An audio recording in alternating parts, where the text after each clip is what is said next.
The sun-scorched town of Copper Springs fell silent as she appeared. Nakóta, once a desperate Apache girl sold into bondage for stealing a single loaf of bread, now stood tall before those who had condemned her.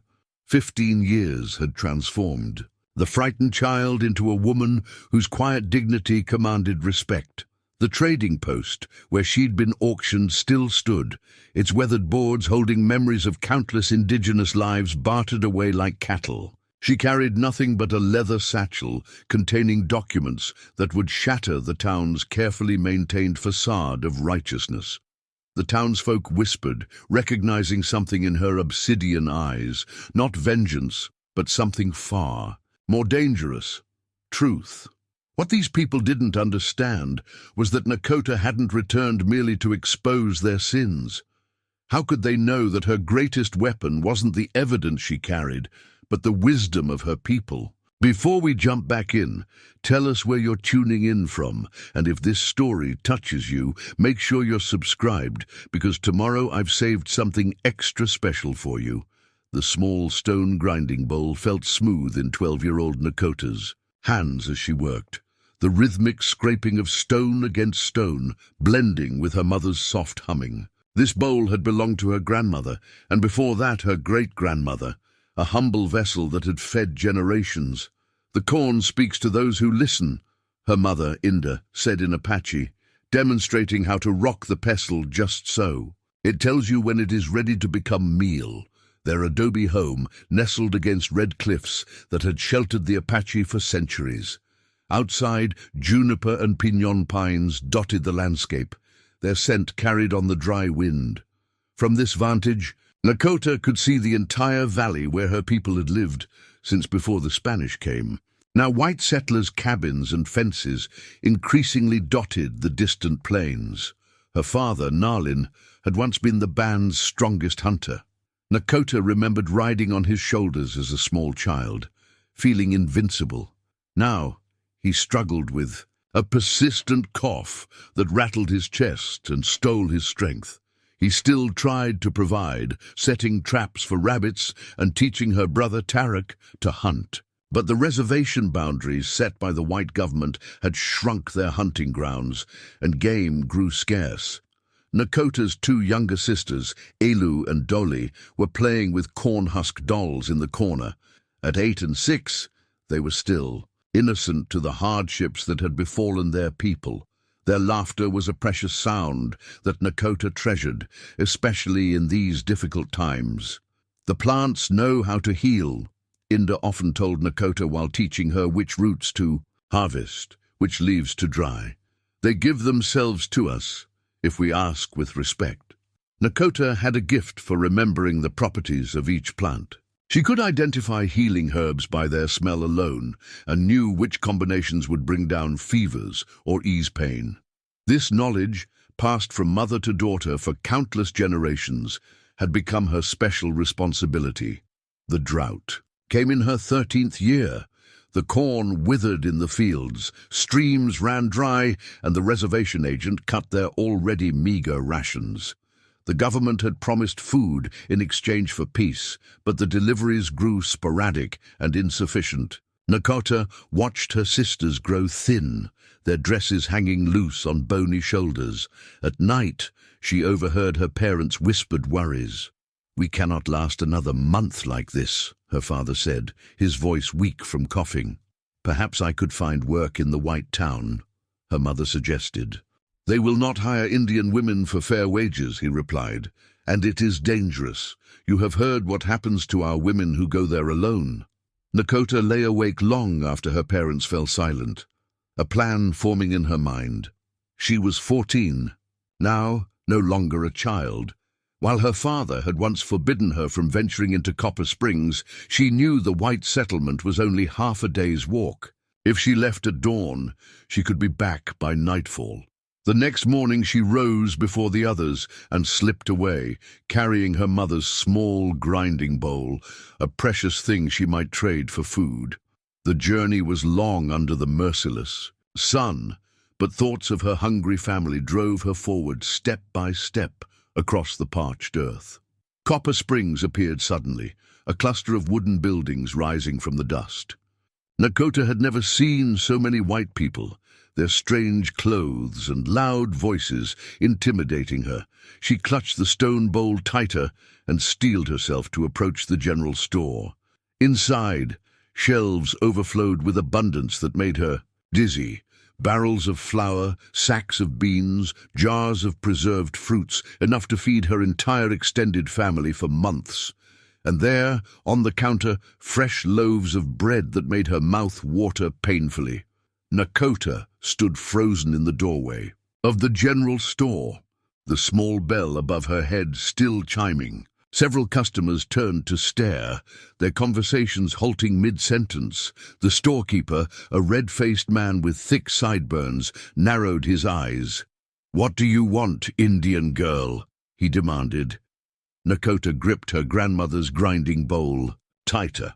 "Trade," she managed in broken English. "For food," the storekeeper snorted. "That old rock? Not worth 2 cents. He turned away dismissively. She retreated to a corner, watching as customers came and went, exchanging coins for goods.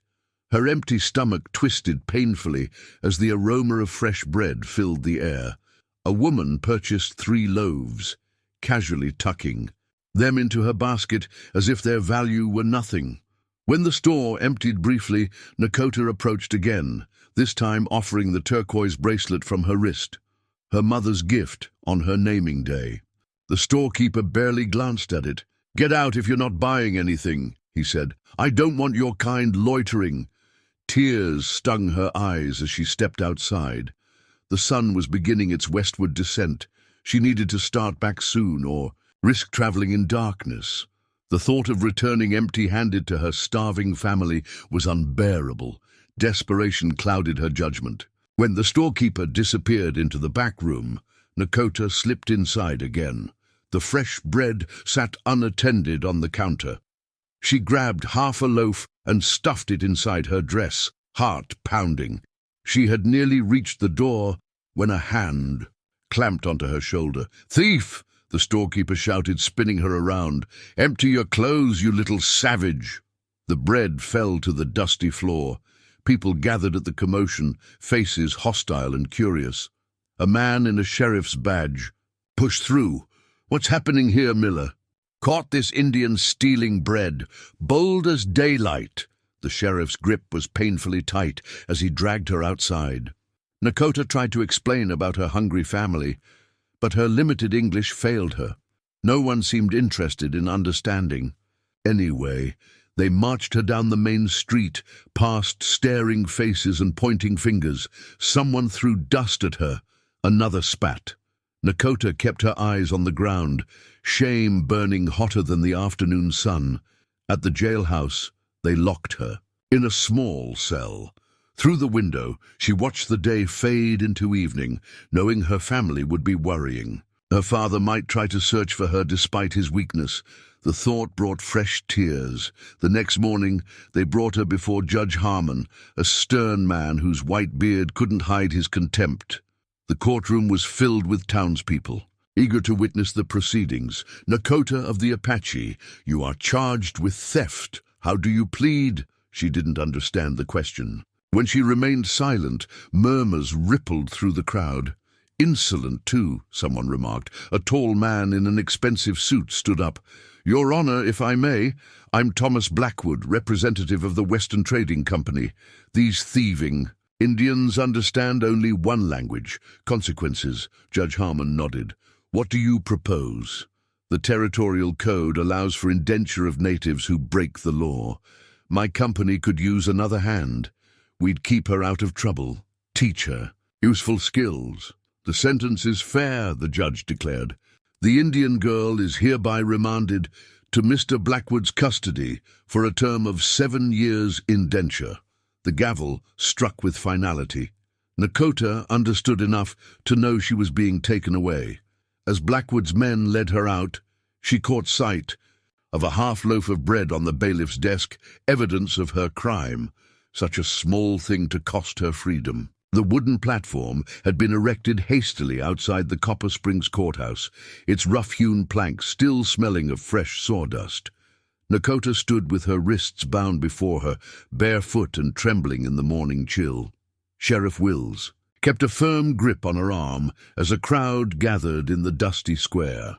Thomas Blackwood consulted a small leather-bound ledger, making notations with a silver pencil. He wore a fine black suit despite the heat, his beard neatly trimmed, boots polished to a mirror shine. Nothing like the other traders who passed through town in buckskins and worn hats. "Quite the turnout," Blackwood remarked to the sheriff. "Word travels fast. Folks are curious. Haven't had a public auction in some time." Nakóta understood enough English now to comprehend her fate. She scanned the crowd desperately for any familiar face, any potential ally. There were none. No Apache would dare enter Copper Springs after what happened to her. Mayor Ellsworth climbed onto the platform, raising his hands for silence. "Citizens of Copper Springs, we gather today for a lawful indenture auction. This Apache girl," he gestured toward Nakóta, "was caught stealing from Miller's store. Judge Harmon has sentenced her to 7 years indenture to cover her debt to society and the cost of her trial." A woman near the front frowned. "She's just a child," she murmured to her companion. "Savage children become savage adults," her friend replied. "Better she learns civilization now." Blackwood stepped forward. "The starting bid is $5. Who'll open?" Silence fell over the crowd. Nakóta felt their eyes assessing her value like a horse at market. $3, called a rancher from the back. $3.50, countered the blacksmith. The bidding continued, voices calling out amounts that represented years of her life. Nakóta fixed her gaze on the distant mountains where her people lived, refusing to let these strangers see her fear. $5, said a new voice.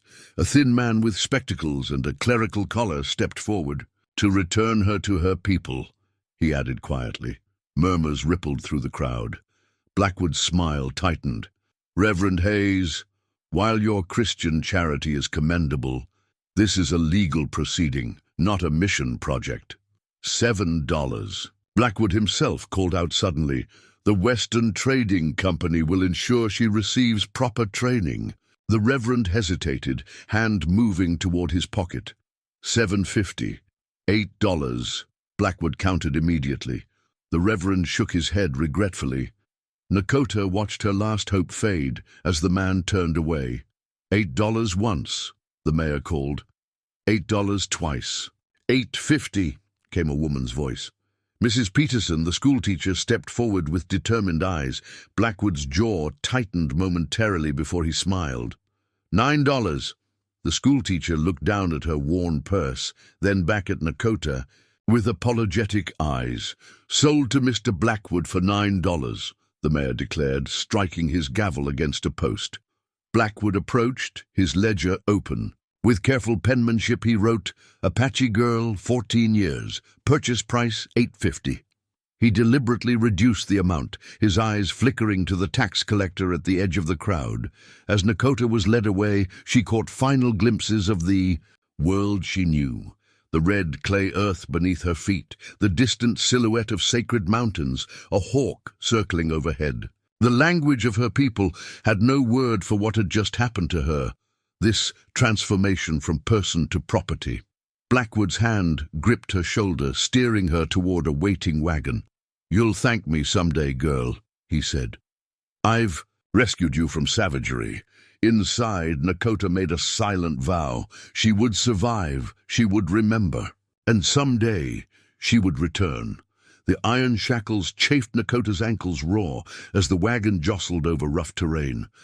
3 days had passed since the auction, each mile carrying her farther from everything she knew. Blackwood's men barely spoke. To her, tossing her hardtack and jerky twice daily like feeding a dog. At night they secured her to the wagon wheel.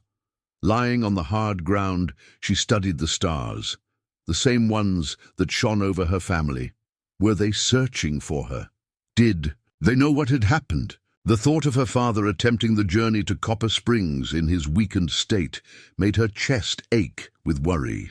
On the fourth day, they arrived at Blackwood's trading post, a sprawling compound of adobe and timber buildings surrounded by a high wooden fence.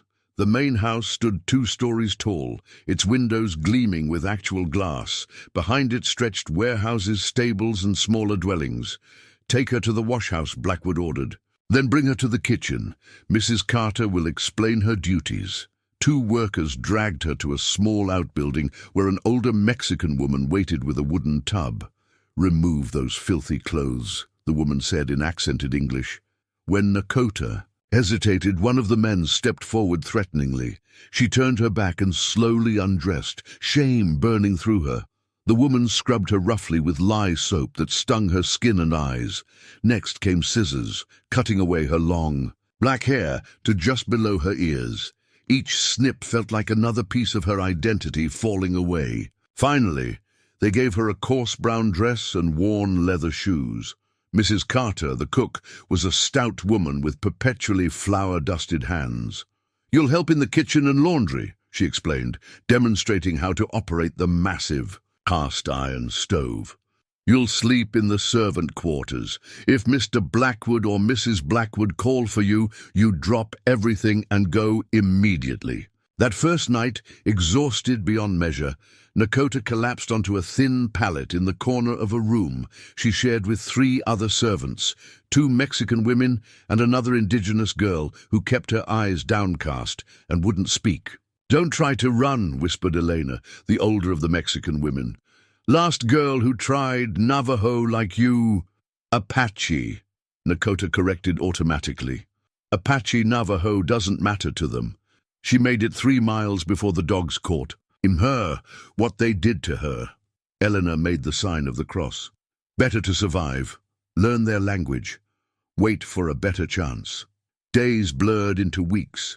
Nakóta rose before dawn to light fires, hauled water, scrubbed endless pots, and laundered linens until her hands cracked and bled. She learned to keep her eyes down, to anticipate orders before they were given, to become nearly invisible.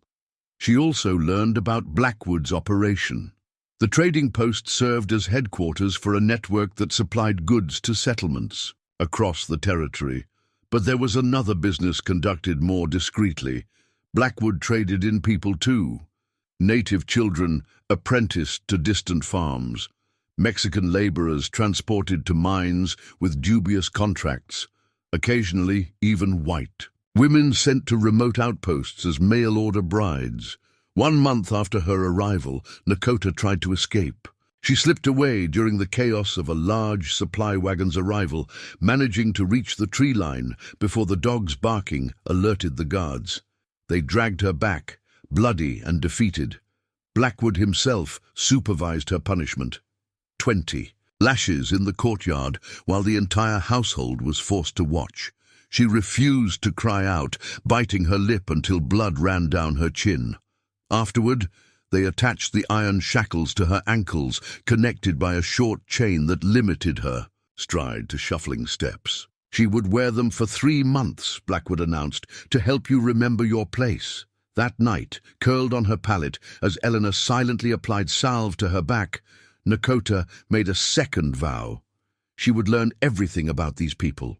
Their language, their ways, their weaknesses. Knowledge would be her key to freedom. 6 months into her captivity, Nakóta was scrubbing the parlor floor when she first truly encountered Mrs. Grace Blackwood. The slender woman appeared in the doorway, her pale skin nearly translucent, golden hair pulled back severely from a face too young for its weary expression. "You're the Apache girl," she said softly. Nakóta kept her eyes lowered, continuing to scrub as she'd been taught. "Yes, ma'am. What's your name? They just call you girl in the kitchen." "Nakóta. Nakóta," Grace repeated carefully. "That's lovely. I'm Grace." She fingered the small wooden cross hanging from a chain around her neck. "Would you like some water? You've been working for hours." Nakóta glanced up, suspicious of the kindness. In her experience, the Blackwood household offered no mercies without price. Grace disappeared briefly, returning with a cup of cool water. As Nakóta drank gratefully, a violent coughing fit seized the white woman. She pressed a handkerchief to her lips, and when she lowered it, Nakóta glimpsed bright spots of blood. "The mountain air was supposed to improve my lungs," Grace explained, noticing Nakóta's gaze. "Thomas brought me here from Boston 3 years ago. The doctor said the dry climate would cure me." Her bitter laugh triggered another cough. "It seems medicine, like marriage, involves promises easily broken." The next day, Nakóta was startled when Mrs. Carter informed her she'd be attending Mrs. Blackwood instead of doing laundry. "She specifically requested you," the cook said, clearly perplexed. "Mind your manners and don't speak unless spoken to." Grace's private sitting room was filled with books and sunlight. A half-finished embroidery hoop lay abandoned beside a writing desk covered with letters. "Can you read, Nakóta?" Grace asked after instructing her to dust the bookshelves. "No, ma'am." "Would you like to learn?" Nakóta paused, unsure if this was a test. "It's forbidden." "Who would know?" Grace smiled conspiratorially. "My husband believes a woman's education should extend only to household management and Bible verses. Yet here I am, with a library of dangerous novels and scientific journals." She pulled a slim volume from the shelf. "We'll start with this. Just don't let Thomas see." Thus began their secret lessons.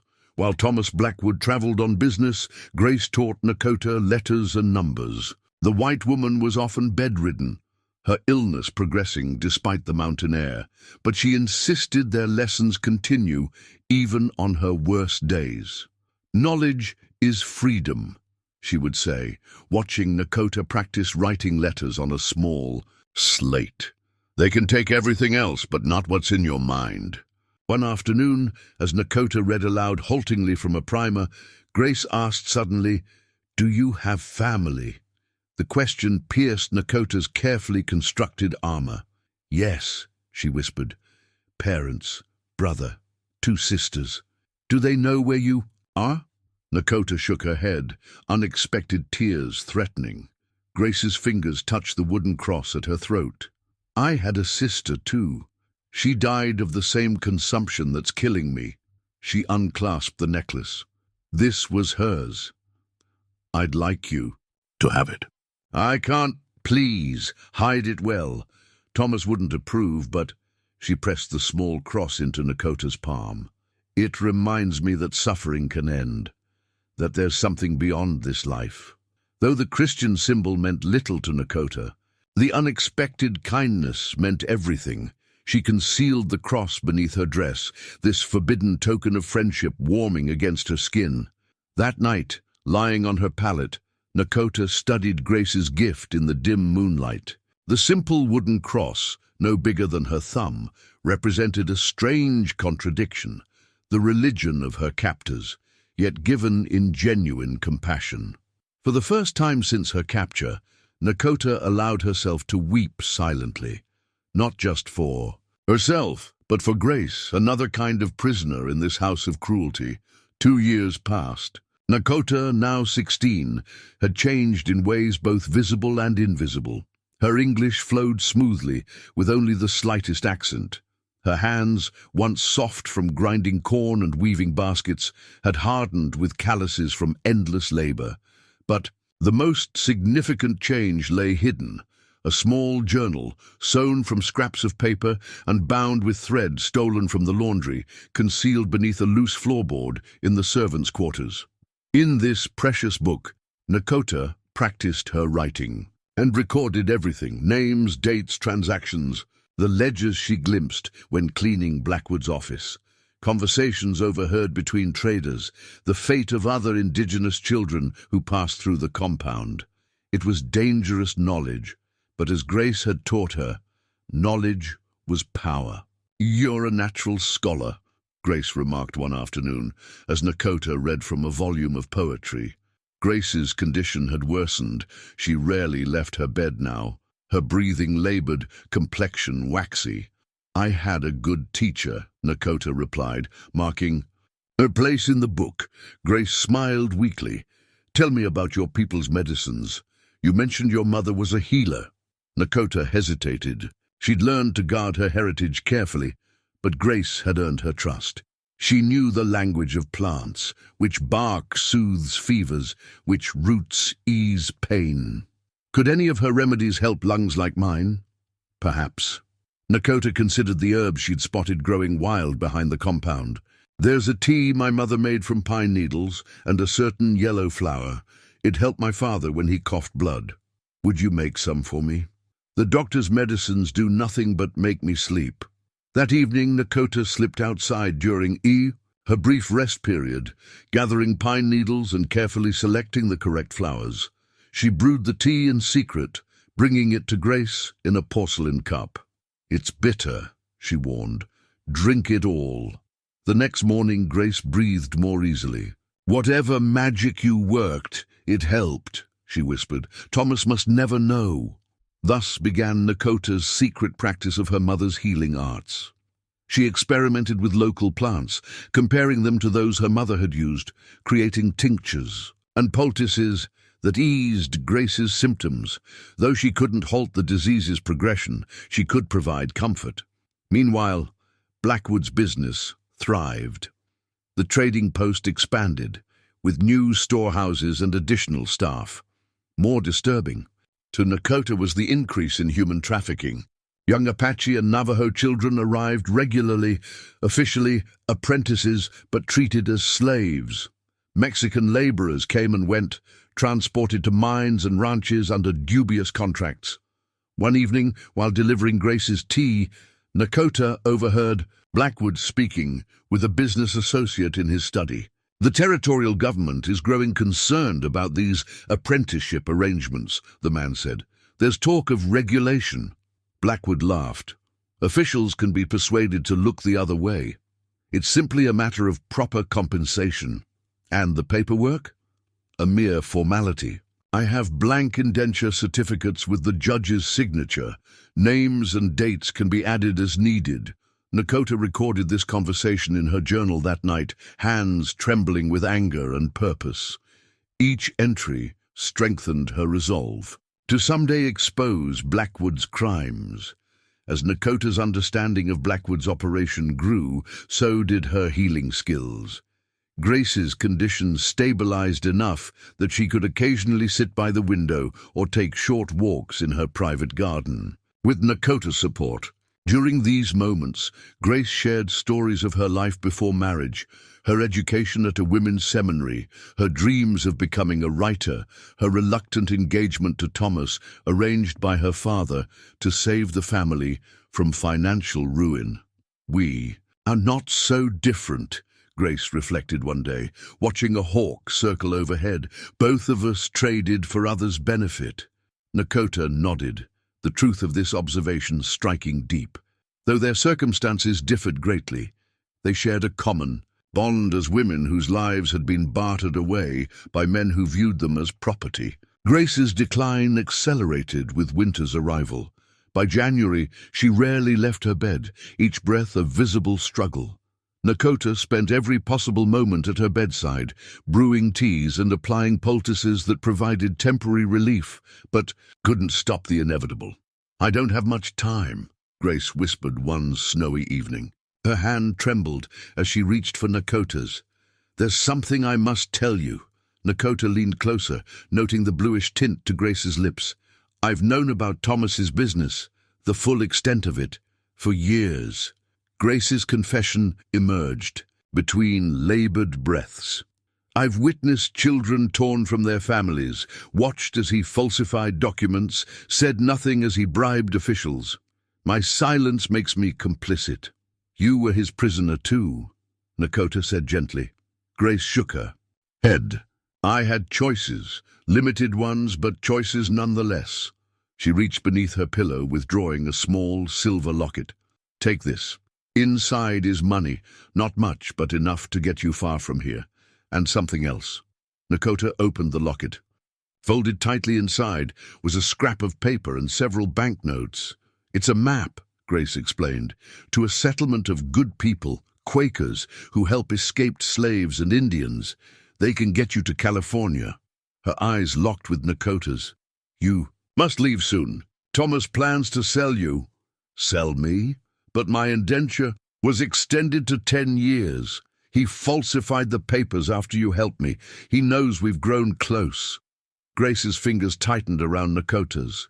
"He's jealous of our friendship. He's arranged for you to be sent to a silver mine in Mexico next month. Their workers don't survive long." That night, Nakóta lay awake planning. Her original 7-year indenture would have ended in less than 5 years. Now she had weeks. Grace's condition worsened dramatically the following day. By evening, Blackwood summoned the doctor, who confirmed what everyone already knew. The end was near. The household fell into somber preparation, servants setting up the parlor for mourners, while Blackwood locked himself in his office with a bottle of whiskey. 3 days later, Grace died peacefully in her sleep, her hand in Nakóta's. As the household prepared for the funeral, Nakóta realized her opportunity had arrived amid the disruption of death. Blackwood, uncharacteristically affected by his wife's passing, drank heavily each night. The evening before the funeral, when the house finally quieted, Nakóta gathered her few possessions: Grace's locket and cross, her secret journal, a small knife stolen from the kitchen, and food wrapped in a cloth.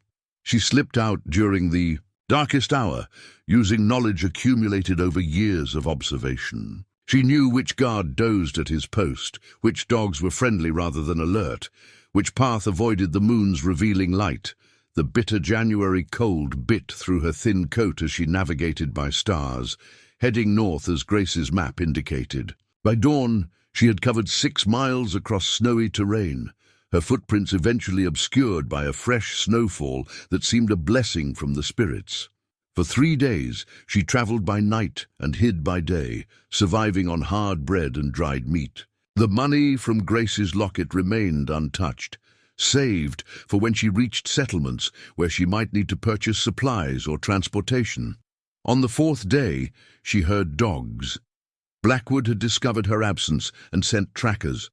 Nakóta waded through an icy stream for nearly a mile, the frigid water numbing her feet but disguising her scent. She found shelter in a shallow cave as darkness fell, praying to her ancestors for protection. The dogs' baying grew closer, then receded, as the search party passed unknowingly within 100 yards of her hiding place. Only when stars filled the night sky did she venture out again, moving more cautiously now. A week into her journey, exhausted and half-frozen, Nakóta spotted chimney smoke rising above distant trees. Consulting Grace's crude map, she recognized the landmark, a stone formation shaped like a bear's head. This was the Quaker settlement. Freedom waited just beyond those trees.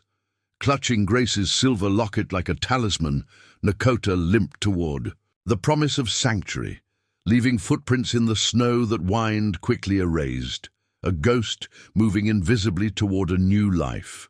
The Quakers kept Nakóta for 3 months, nursing her frostbitten feet and providing safe passage when spring made. The mountain trails navigable. They offered to send her east, where she might disappear into cities far from Blackwood's reach. But Nakóta refused. She needed to find her people. "Your band may have been relocated," the gentle-voiced Quaker elder warned. "The government has been moving Apache groups south."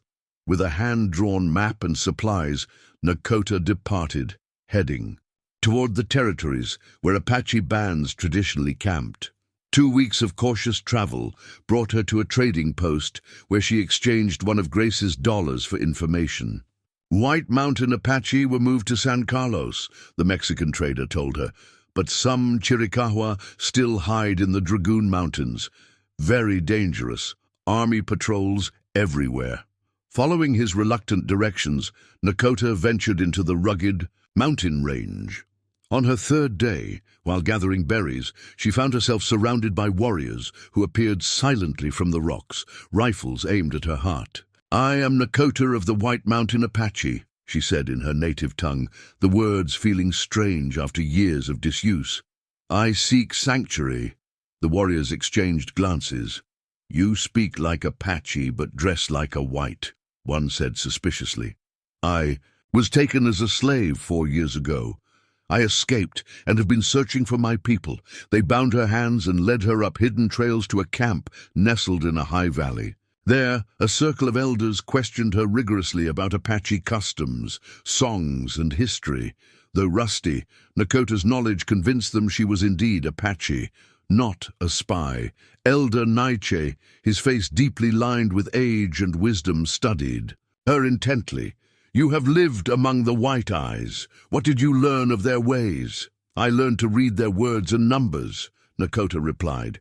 "I learned how they think, how they justify taking what isn't theirs. I learned that some are cruel and some are kind, just as with any people."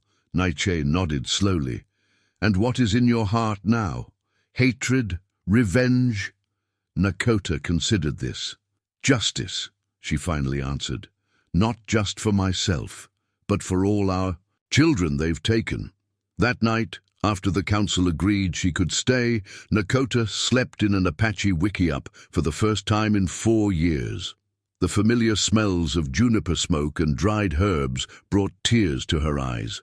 In the coming weeks, Nakóta struggled to reintegrate. Some distrusted her white ways, while others were curious about her experiences. Children stared at her short hair and awkward Apache speech.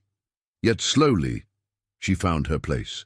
Naiche recognized Nakóta's unique position between two worlds. "You were taken for a reason," he told her one evening as they watched sunset paint the mountains. "Not by the White Eyes, but by the Creator. You have learned their language, their writing. Few of our people can walk in both worlds." "What would you have me do with this knowledge?" she asked. Instead of answering directly, Naiche produced an eagle feather from his medicine pouch. "This fell to earth the day you arrived. The eagle flies highest of all creatures, sees furthest." He placed the feather in her hands.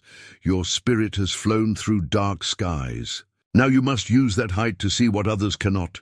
The feather's significance wasn't lost on Nakóta. Among the Apache, eagle feathers were sacred, given only to those who had earned great honor or faced death with courage. Under Naiche's guidance, Nakóta resumed her training as a healer, combining her mother's teachings with knowledge gained caring for grace. The Chiricahua had few medicines, suffering under the government's restrictions. Nakóta's skills with both traditional remedies and Western treatments proved invaluable. By her 18th birthday, Nakóta had earned a place of respect in the community. Her wickiup became known as a place of healing, sought out by those who needed physical or spiritual mending. Children no longer stared, but instead gathered eagerly to hear her stories. Yet, in quiet moments, fingering Grace's wooden cross or writing in her journal, Nakóta knew her journey wasn't complete. The eagle feather reminded her daily of a broader purpose, justice that remained unfulfilled. The medicine bundle hung from Nakóta's belt, a small deerskin pouch containing herbs, crystals, and sacred objects gathered over 8 years of learning. Now 26, she moved with quiet authority through the expanded Chiricahua settlement. Her wickiup stood apart from others, marked by a symbol painted above the entrance, a crescent moon embracing a mountain, signifying a healer's dwelling. "Nakóta," called a young mother, approaching with a feverish child. He woke burning hot. The cough started last night. Inside her dwelling, Nakóta examined the boy, recognizing symptoms she'd seen in many children. "Willow bark tea for the fever," she instructed, measuring dried bark into a small pouch. "And this salve for his chest. Come back tomorrow if the fever hasn't broken." After they left, she recorded the treatment in a ledger, one of several journals, documenting every patient, ailment, and remedy. Unlike her hidden journal from Blackwood's house, these were kept in plain sight, written in both Apache symbols and English words. They represented her growing legacy, a bridge between traditional healing and Western medical knowledge. Nakóta's reputation had spread beyond the Chiricahua. Apache from other bands sought her treatments, as did Mexican villagers from the borderlands, and even occasional white settlers desperate enough to trust an Indian healer. Each outsider brought news and stories. Nakóta listened carefully, especially to accounts of children taken from their families, sold as servants, apprenticed to distant farmers, or sent to government schools where their hair was cut and their languages forbidden. They took my sister's children, confided a White Mountain Apache woman who'd traveled 3 days for treatment of her rheumatism. Said they'd learned trades, become civilized. That was 2 years ago, no word since. Nakóta added this account to another journal, one kept hidden beneath her sleeping mat. This book contained names, dates, and details of children separated from their families, often through Blackwood's trading network. Over years, patterns emerged, revealing systematic exploitation that extended far beyond one corrupt trader. "You've become a keeper of stories," Elder Nietzsche observed during one of their regular conversations. Now in his 80s, he moved slowly, but his mind remained sharp. Not just healing bodies, but gathering truths. "Truth can heal too," Nakóta replied, "or bring justice. You still think of the trader who bought you. It wasn't a question." Nakóta nodded.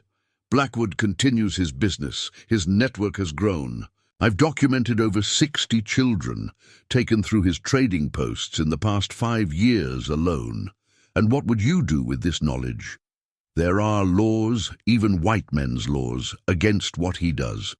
With enough evidence, he could be brought to justice." Nietzsche studied her face. "You have learned patience, walking the healer's path, but the warrior spirit still burns in you." That evening, a rider arrived from a nearby settlement, a young Quaker man named Samuel, who occasionally brought medical supplies and served as a trusted messenger between isolated communities. "There's a lawyer in Tucson," he told Nakóta as she sorted the precious medicines he'd delivered. "Joshua Campbell. He's been helping Indigenous families file complaints about children taken through fraudulent indenture contracts." Hope flickered in Nakóta's chest. "Has he had success?" "Some. He's young but determined. He believes the territorial courts must enforce their own laws equally." Samuel hesitated. "He's asking for testimonies, evidence. I thought of your journals."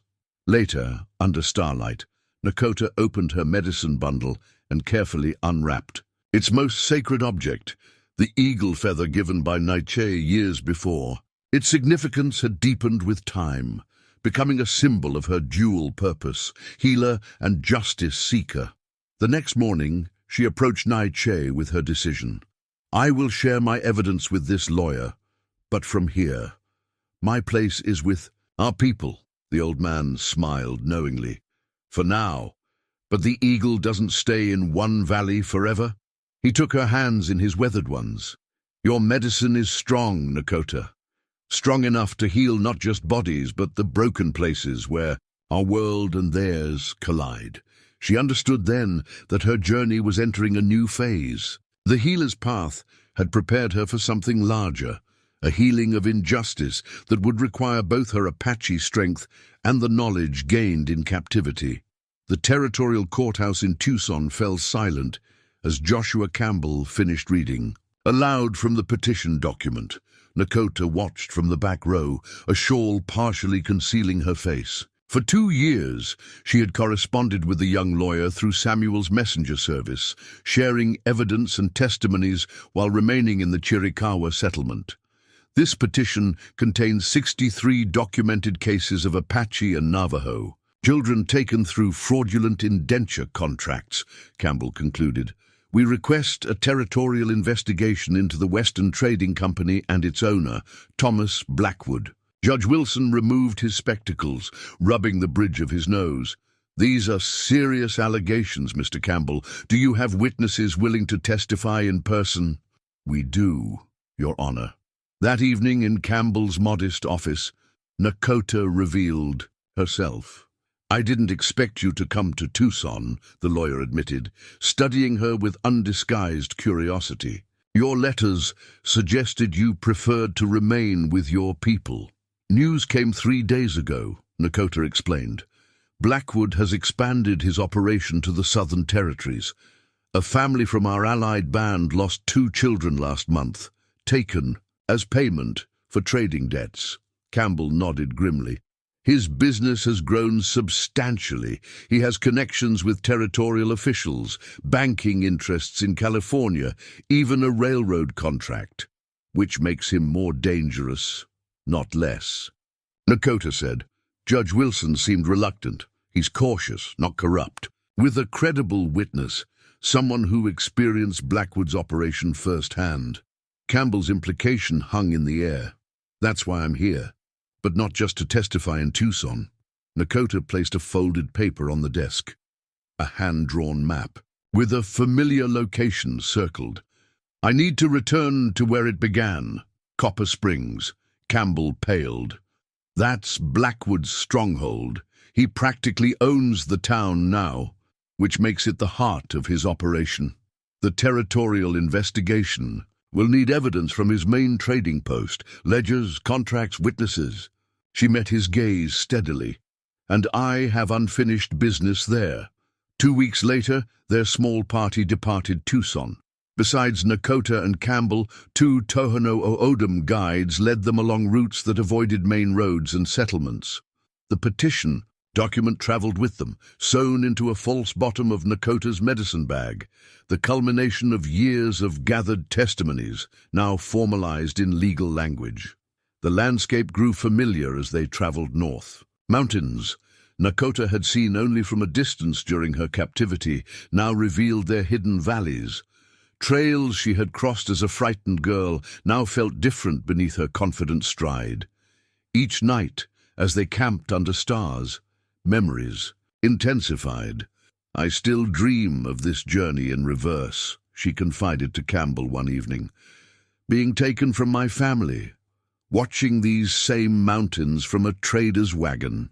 Yet you're voluntarily returning to the place of your worst suffering, he observed. Many would avoid such painful memories. Pain can be a teacher if we listen, Nakóta replied. My people believe that healing often requires returning to the source of the wound.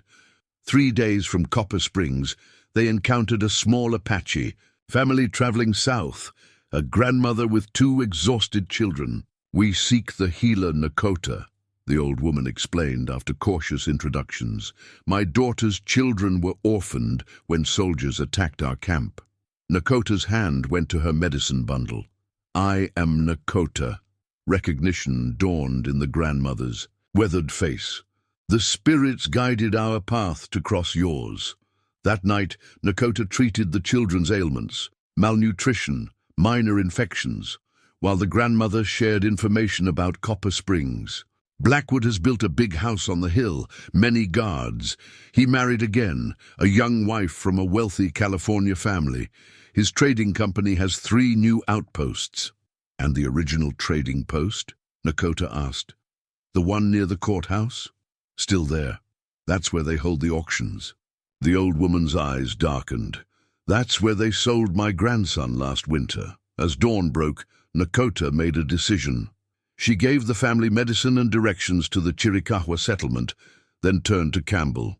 We continue to Copper Springs, but not together. Your legal credentials will get you into town without suspicion. I'll approach from the eastern ridge. That's too dangerous, Campbell protested. If Blackwood recognizes you, he won't, Nakóta said with certainty. To him, I was just another Indian girl, anonymous, forgettable. Her voice hardened. But I never forgot his face, not for a single day in 15 years. Copper Springs had changed. What had been a dusty cluster of buildings was now a proper town with painted storefronts, a church steeple, and lamp-lit streets. Nakóta studied it from the eastern ridge, consulting the town map she'd sketched from. Campbell's more detailed version. New construction sprawled northward, including an imposing 2-story house on the hill, Blackwood's new residence. The trading post still stood in its original location, though expanded with additional warehouses. Nearby, the courthouse where she'd been sentenced had been rebuilt in brick. A stagecoach station, hotel, and several saloons marked Copper Springs' transformation from frontier outpost to commercial hub. Nakóta adjusted her clothing, a simple dress and shawl purchased in Tucson, neither distinctly indigenous nor too fine. With her hair now long and braided, she appeared as any mixed-heritage woman might, someone who could move through white society without drawing undue attention. She entered town at midday, when the streets were busiest. No one gave her a second glance as she wandered, seemingly aimless but methodically mapping the changes. The general store where she'd stolen bread was now a hardware emporium. The jail had become a Wells Fargo office. Only the trading post remained, essentially unchanged, its weathered sign still proclaiming Western Trading Company above the door. Outside a saddle shop, Nakóta overheard two men discussing local politics. "Blackwood's certain to be appointed territorial representative," one said. "His operation brings more revenue to this region than any other business." "Not everyone's pleased," the other replied, lowering his voice. "Reverend Hayes still preaches against his trading practices, says it's thinly disguised slavery. Hayes is lucky Blackwood allows his mission to operate at all. Man could shut him down with a word." Nakóta filed away this information. An ally, in the Reverend perhaps, but her most urgent task was finding any trace of her family. She made her way to the town's edge, where poorer residents lived in small adobe structures. This Mexican quarter, as townspeople called it, housed laborers, laundresses, and others serving the town's growing prosperity. At a small cantina, Nakóta ordered a bowl of stew, listening to conversations in Spanish and broken English. When the proprietress came to refill her cup, Nakóta asked softly, "I'm looking for Apache who might work in town. My father would be an older man, perhaps still living nearby." The woman studied her closely before responding. "There's an old Apache, man who chops wood behind the hotel. Some call him Lobo because he's missing two fingers like a wolf's damaged paw." Nakóta's heart raced. Her father had lost fingers in a hunting accident years before her capture. "Where might I find him now?" "He sleeps in the shed behind Widow Perez's house. She lets him stay there in exchange for work." As sunset painted the western sky, Nakóta approached the small adobe house at the address given. An elderly Mexican woman was watering scraggly flowers outside. "I'm looking for the man they call Lobo," Nakóta said. The woman pointed to a lean-to behind the house. "He's resting. Worked hard today." Nakóta approached the shed cautiously. Inside, an old man sat on a pallet, his weathered hands, including one missing two fingers, carefully repairing a worn moccasin by fading light. "Father," she whispered in Apache. The man's head snapped up, confusion crossing his face as he studied her. "Who are you?"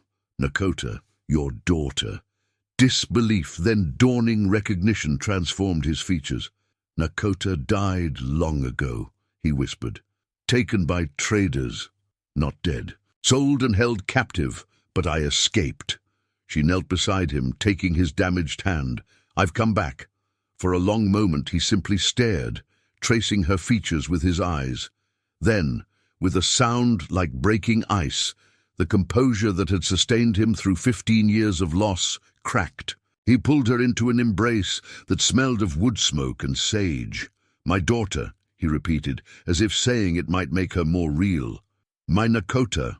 When they finally separated, she asked, "Mother? The others?" His face fell. "Your mother died the winter after you were taken. Tarek left to fight with Geronimo's band. No word since. Your sisters?" He paused. "Elu works at the hotel laundry. Dolly was taken to a government school 4 years ago. And you've been here all this time, so close to where I was sold." "I couldn't leave," he said simply, "not while any of my children might return looking for home." Joshua Campbell secured a room at the Copper Springs Hotel, establishing himself as a lawyer researching territorial business regulations. Meanwhile, Nakóta reconnected with her sister Elu, who worked in the hotel laundry. A ghost from the past suddenly materialized. "I dreamed of you," Elu whispered during their tearful reunion in the cramped room she shared with 3 other laundresses. "For years after you were taken, I had the same dream, you walking out of the mountains, grown tall and strong." At night, in the shed behind Widow Perez's house, Nakóta, her father, and Campbell planned their investigation. They needed Blackwood's secret ledger, the book where he recorded his true business dealings, separate from the sanitized version shown to authorities. He kept it in a locked drawer in his office at the trading post, Nakóta explained. But that was years ago. He still uses the office, her father confirmed. I deliver firewood there. The ledger is now in a safe behind a painting of mountains. Campbell frowned. We need legal evidence, not stolen documents that could be dismissed. In court, then we need witnesses willing to testify, Nakóta said. People who've seen the real transactions. The clerk, Jenkins, her father suggested. He drinks too much at the Golden Spur, talks freely when intoxicated. Their strategy took shape. Campbell would continue his official inquiries, reviewing public records and interviewing merchants. Nakóta, with her medical knowledge, would establish herself as a healer for the Mexican and indigenous community, building trust with potential witnesses. Her father and Elu would gather information from servants and workers who saw Blackwood's operation from the inside. 3 days later, Campbell received permission to inspect the trading company's official ledgers. Everything appears legitimate. On paper, he reported that evening. Blackwood is meticulous about maintaining a legal facade. The real evidence is in the secret ledger, Nakóta insisted. She had begun treating ailments in the Mexican quarter, her reputation spreading quickly. Through her patients, she identified 5 families whose children had been apprenticed through Blackwood's company. None had heard from their children since. They're afraid to speak publicly, she told Campbell. Blackwood controls their jobs, their housing. We need just one brave witness, he replied. That witness arrived unexpectedly. Maria Vasquez, a cook at Blackwood's mansion, sought Nakóta's help for her persistent cough. During treatment, she revealed that her son had been taken 3 years earlier. They said he would learn carpentry in California, Maria explained, tears streaming down her weathered face. 6 months later, another worker returned from the same place. He said my Miguel was sent to a silver mine in Sonora. No one survives there more than 2 years. Would you testify to this in territorial court? Campbell asked gently. Maria hesitated, fear evident in her eyes.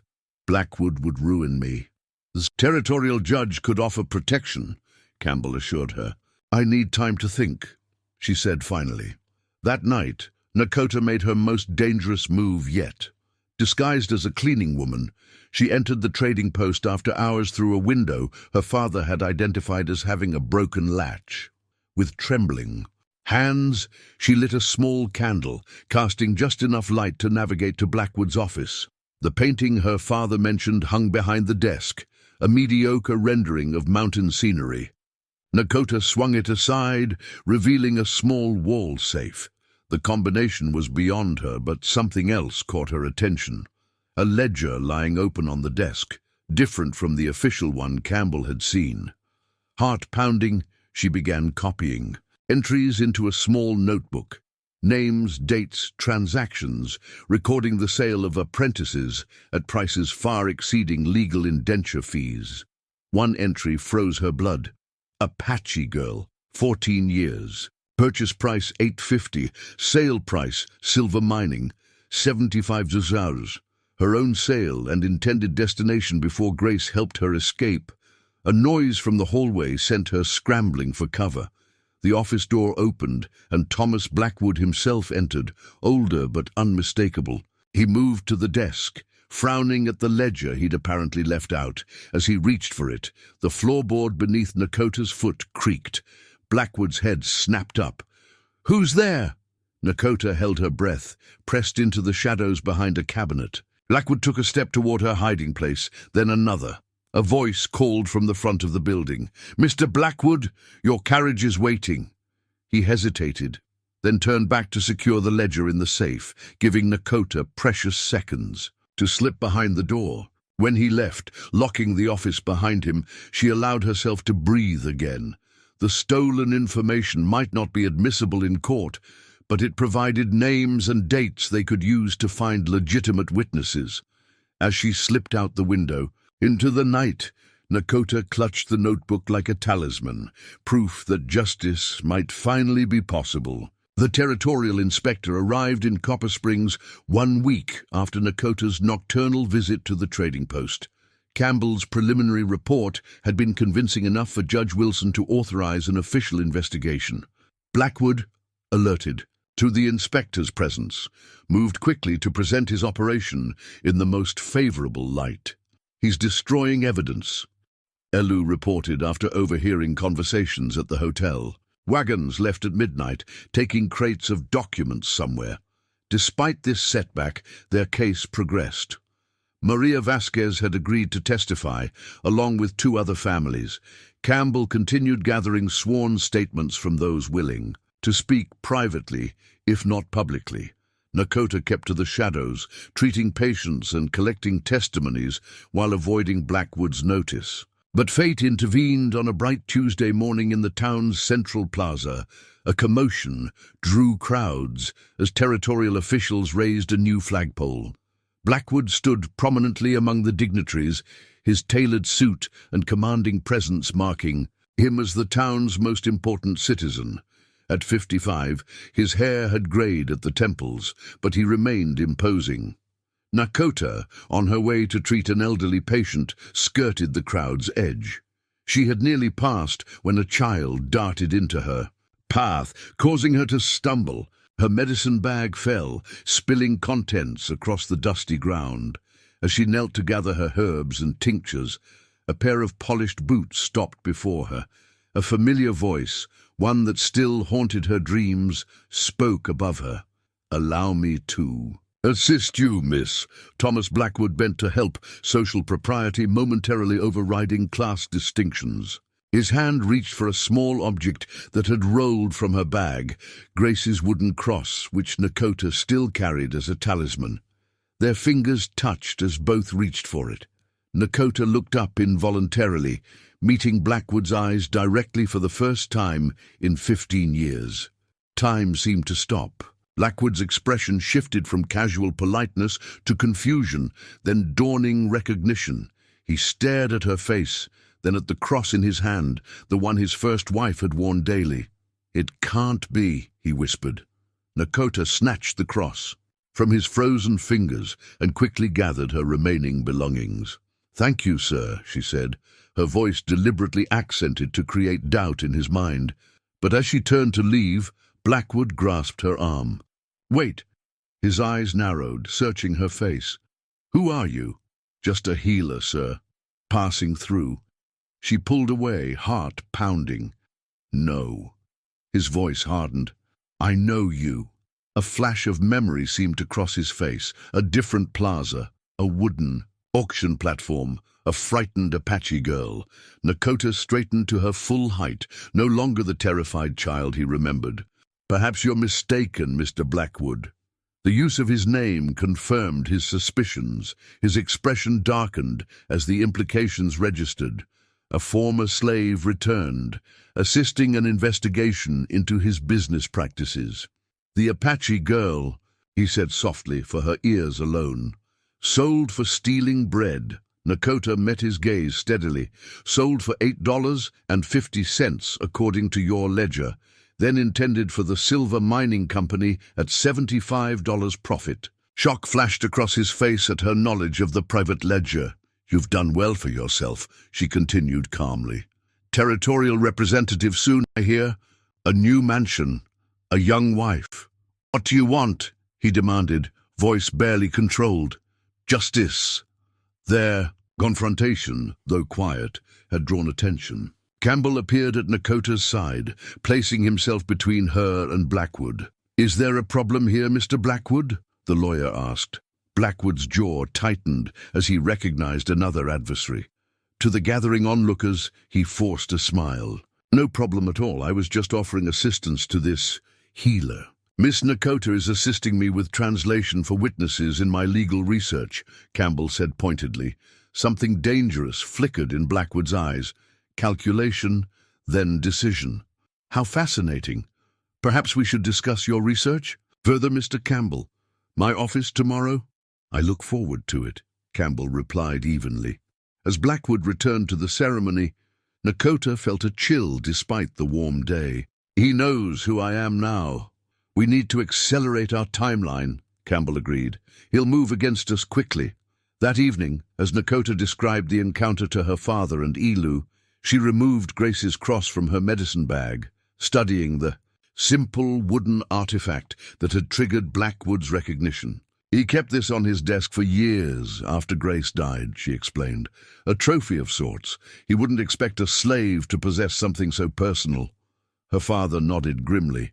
"He now knows you're not just any returned captive, but one who was close to his wife, one who might know his secrets." "The most dangerous kind of witness," Elu whispered. Nakóta closed her fingers around the cross. "And the most determined." The Copper Springs courthouse buzzed with tension. Word of the territorial hearing had spread, drawing curious townspeople and those with personal stakes in the outcome.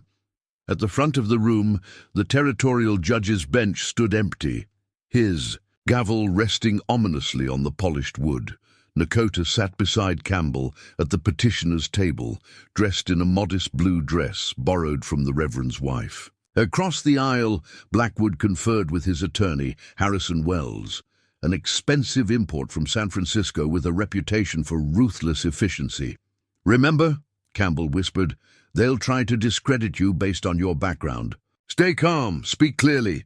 Judge Wilson entered, a stern figure in black robes. The proceedings began with formal introductions and a reading of the petition's central allegations: unlawful indenture practices, false documentation, human trafficking, and violations of territorial labor laws. Wells rose first, his voice smooth as polished stone.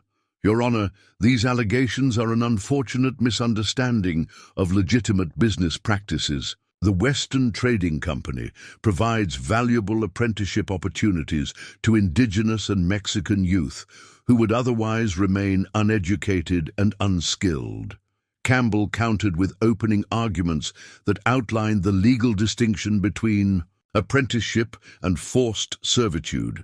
"This case will demonstrate a pattern of exploitation that violates both territorial statutes and basic human dignity." As Wells called character witnesses praising Blackwood's contributions to the region's development, Nakóta studied the gallery.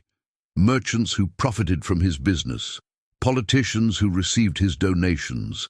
Few looked comfortable, but self-interest kept them loyal. Then came Maria Vasquez, their first witness. Despite visible terror, she described how her son had been taken to learn carpentry, but was instead sent to a deadly mining operation. Her testimony drew murmurs from the gallery and a frown from Judge Wilson. "Mrs. Vasquez," Wells began his cross-examination, "isn't it true that you signed a contract permitting your son's apprenticeship?" "I signed paper," she admitted, "but I cannot read English. They said he would learn trade, be safe." "So you voluntarily entered an agreement and now regret your decision," Wells suggested. Campbell objected. "Your Honor, coercion through deception invalidates any contract." Two more witnesses followed. A Yaqui man whose nephew disappeared after a apprenticeship, and a former clerk who admitted to falsifying transportation documents. With each testimony, the judge's expression grew graver. Finally, Campbell called Nakóta to the stand. A hush fell as she took the oath, her voice steady despite Blackwood's burning gaze. "Miss Nakóta," Campbell began, "please tell the court how you came to know Mr. Blackwood's business practices." "I was sold to Mr. Blackwood at age 14, she stated clearly. "Sentenced to 7 years indenture for stealing bread to feed my starving family." She described the auction, her captivity, and the secret ledger documenting sales of children to mines and distant ranches. She explained how Grace Blackwood had taught her to read, enabling her to understand the documents she witnessed. "And how did you regain your freedom?" Campbell asked. "I escaped after 4 years when Mrs. Blackwood died. She had learned of her husband's plan to sell me to a mining operation in Mexico." Wells rose for cross-examination, his approach immediately hostile. "You admit to being a thief and an escaped indenture. Why should this court believe anything you say?" "Because I speak truth that others fear to voice," Nakóta replied calmly. "You have no proof of these alleged secret ledgers, no documentation of these supposed sales. The territorial inspector has statements from 16 families whose children were taken," she countered. "The pattern is clear. Wells changed tactics. You worked closely with Mrs. Blackwood by your own admission. Were you not simply her personal servant, without access to business matters?" "I was property, not staff," Nakóta corrected. "And property is often ignored, becoming invisible to its owners. I saw much that wasn't intended for my eyes." The attorney produced a document with a flourish. "This is your original indenture. Certificate showing you were legally sentenced? Your escape was a criminal act," Campbell objected immediately. "Your Honor, the legality of the original indenture isn't at issue here." The judge's gavel struck decisively. "Sustained. Mr. Wells, focus on the allegations at hand." As the cross-examination continued, Nakóta maintained her composure despite increasingly personal attacks. When finally dismissed from the stand, she returned to her seat with dignity intact. The final testimony came from an unexpected source. Judge Parker from the neighboring county had traveled to present evidence of similar cases in his jurisdiction. "These aren't isolated incidents," he testified. "We're seeing a systematic exploitation of legal indenture provisions." As the first day's proceedings ended, Judge Wilson announced, "This court will reconvene tomorrow after I review the presented evidence." Outside the courthouse, Campbell squeezed Nakóta's shoulder encouragingly. "You were magnificent." The judge was listening, but Nakóta watched Blackwood's retreating figure, his hushed conference with influential men from the gallery. "The law is just words on paper," she said quietly. "Power still speaks louder." Night fell over Copper Springs, bringing with it a heavy silence. The hearing had adjourned until morning, but few expected peaceful rest.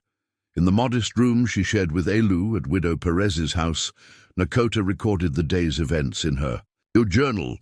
Her testimony had been strong, but Blackwood's influence ran deep. "Someone's watching the house," Elu whispered, peering through a crack in the shutters. "Men on horseback at the corner," Nakóta closed her journal. "Blackwood's men. He won't risk direct action against me before the hearing concludes." "Are you certain?" Before she could answer, shouts erupted from the street. Nakóta rushed to the window. In the distance, orange flames illuminated the night sky, fire in the Mexican quarter. The distraction, she realized with sudden clarity. "Elu, we need to leave. Now." They had barely gathered essential belongings when the front door splintered. 3 masked men burst in, wielding clubs and a burning torch. Widow Perez screamed from her bedroom as Nakóta pushed Elu toward the back door. "Run to the church. Find Campbell." The sisters separated in the darkness, Nakóta deliberately making noise to draw pursuers away from Elu. She darted between houses, heart pounding as footsteps followed. The burning torch bobbed behind her, casting monstrous shadows against adobe walls. Across town, the fire spread rapidly through the wooden structures of the Mexican quarter. Residents formed bucket brigades, while wealthier citizens watched from a safe distance. Among them stood Blackwood, ostensibly directing firefighting efforts while his men executed the real mission elsewhere. Campbell emerged from the hotel to join the emergency response when a breathless Elu found him. "They're after Nakóta," she gasped. "Men with torches broke into our house." Immediately abandoning the fire scene, Campbell gathered several allies, Reverend Hayes, the territorial inspector, and 2 deputies sympathetic to their cause. They headed toward Widow Perez's house, but found only destruction. The small home had been ransacked, furnishings destroyed. "They're hunting her through town," Campbell realized. "We need to split up." Meanwhile, Nakóta had led her pursuers in a circuitous route, eventually doubling back toward the trading post. If she could reach Campbell's room at the hotel, where copies of their evidence were hidden, a figure lunged from a shadowed alley, striking her shoulder with a club. Pain exploded down her arm as she stumbled, barely maintaining her footing. The attacker swung again, but years of living with the Chiricahua had honed Nakóta's reflexes. She ducked, driving her shoulder into his midsection. As they grappled, the man's mask slipped. In the dim light, Nakóta recognized Jenkins, Blackwood's clerk, the same man who had recorded her sale 15 years earlier. "You should have stayed gone, Indian," he growled, reaching for her throat. Nakóta's fingers found a loose cobblestone. She struck hard, and Jenkins crumpled unconscious. Breathing heavily, she collected her scattered belongings, including her medicine bundle and precious journal. The trading post loomed ahead, dark except for a single lantern in Blackwood's office window. Nakóta hesitated, then changed direction. She couldn't risk the hotel now, too exposed. Instead, she headed for the one place in Copper Springs her pursuers would never think to search: the sheriff's office. Deputy Marshal, one of the younger lawmen, sympathetic to their cause, startled as she slipped through the back door. "Miss Nakóta, we've been searching for you." "Blackwood's men attacked Widow Perez's house," she explained breathlessly. "The fire is a distraction. The sheriff's out managing the fire. Stay here while I find Campbell." Alone in the sheriff's office, Nakóta took stock of her situation. Her journal and medicine bundle were intact. The territorial hearing had established enough evidence that Blackwood was resorting to desperate measures. But now her sister, father, and witnesses were in danger. The door creaked open. Nakóta tensed, reaching for a nearby paperweight as a weapon. "Nakóta!" Campbell's voice was a relief in the darkness.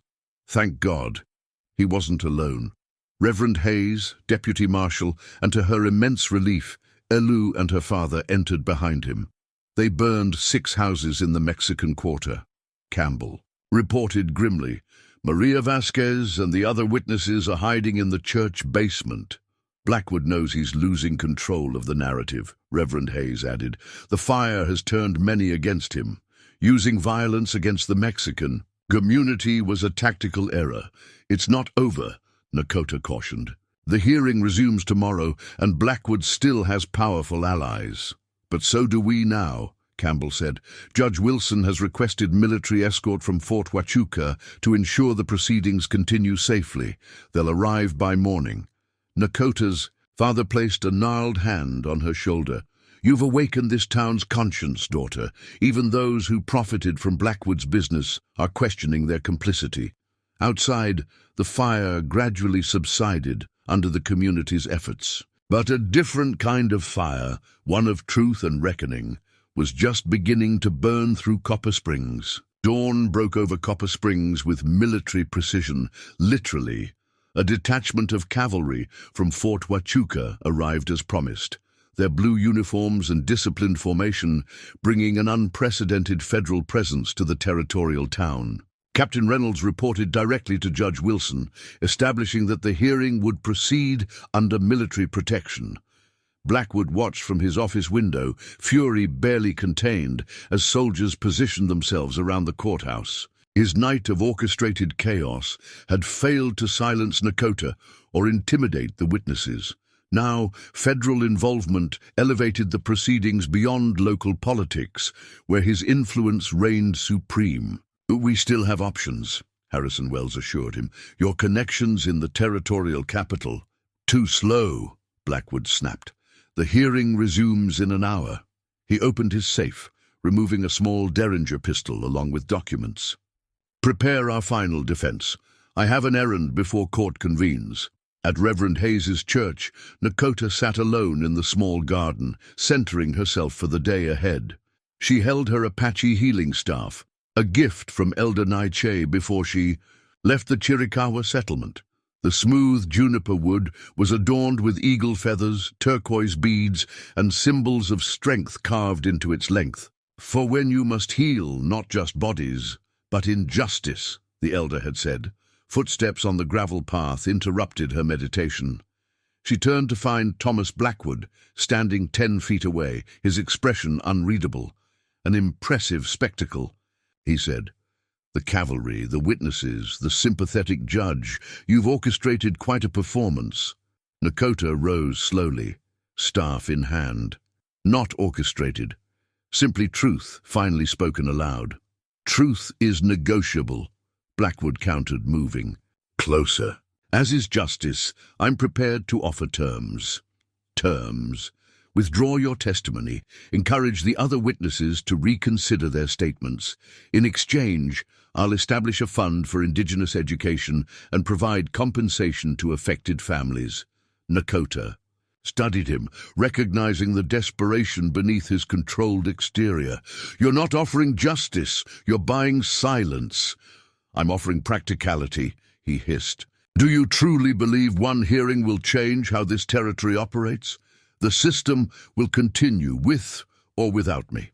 Perhaps, Nakóta acknowledged, but it will continue with one fewer man profiting from human suffering. His facade cracked. You were nothing, a thieving savage sentenced under territorial law. I gave you purpose, civilization, education. Grace gave me education, Nakóta corrected calmly. Your wife, who knew your crimes and died ashamed of them. At Grace's name, something dangerous flashed in Blackwood's eyes. His hand moved toward his coat pocket.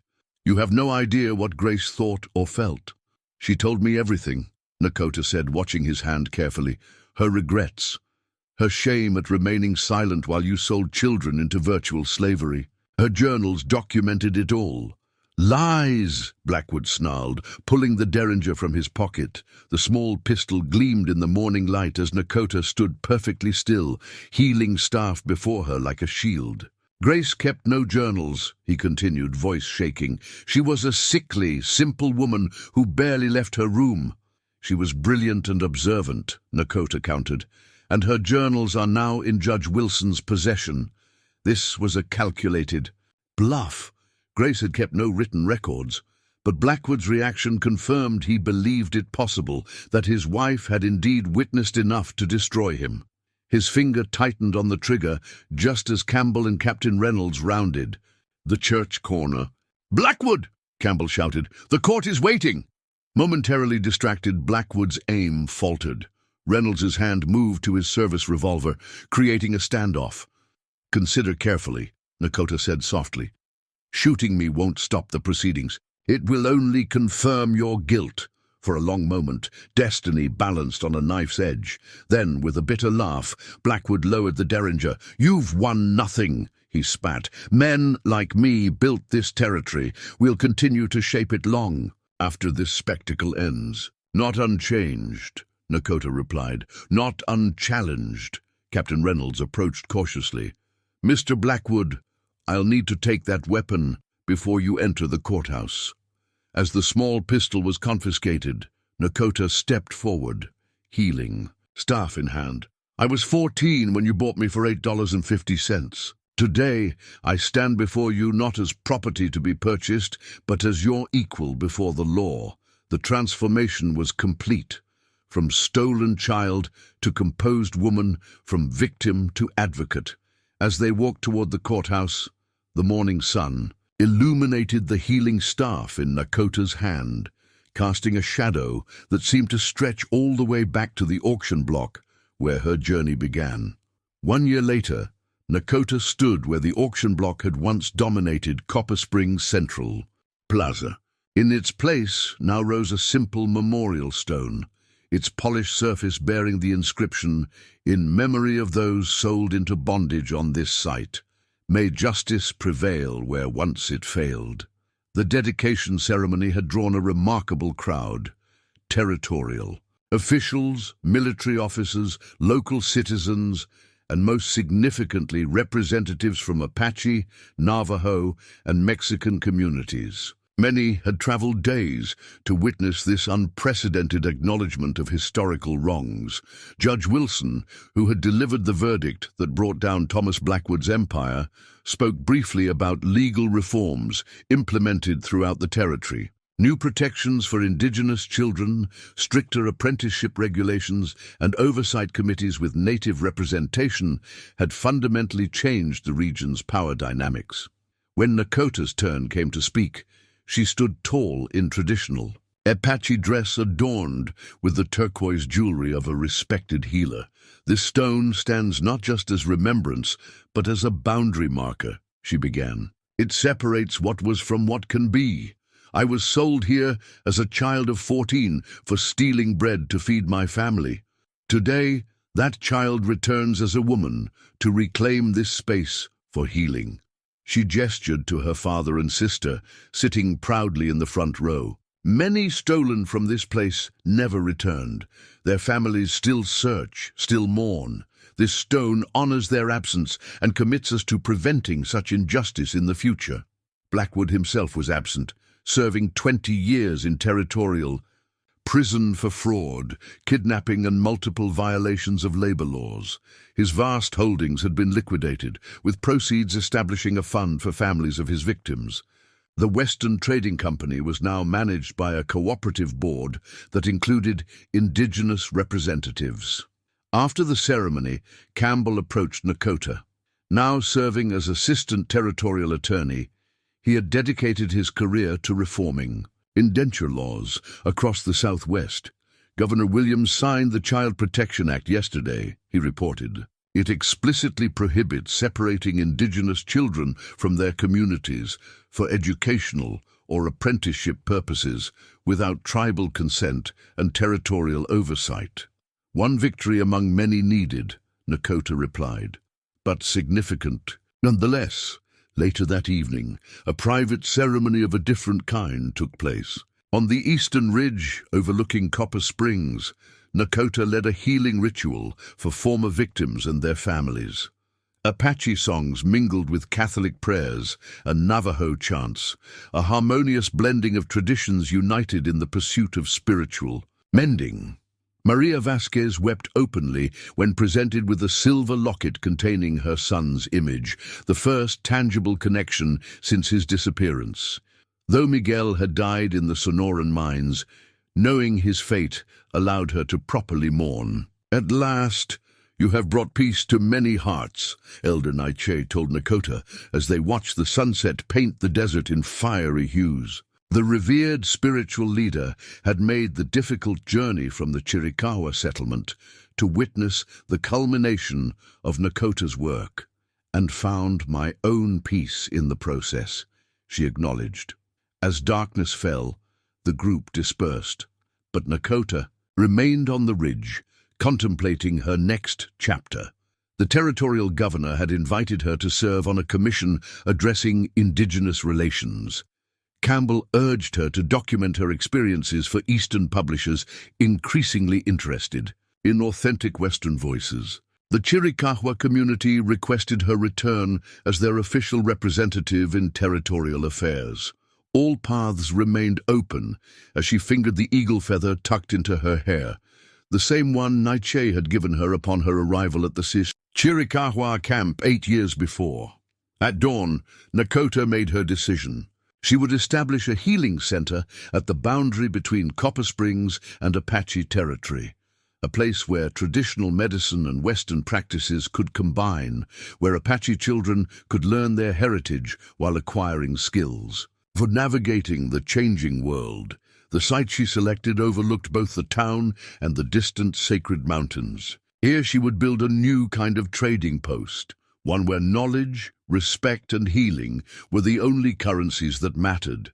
As Nakóta broke ground for the foundation, the rising sun illuminated the memorial stone in the distant plaza. The girl sold for stealing bread had returned not just to shock everyone with her survival, but to transform a place of bondage into a beacon of reconciliation. The circle that began with an act of desperate hunger had completed itself with an act of profound healing for herself, her community, and the broken systems that had once defined them both.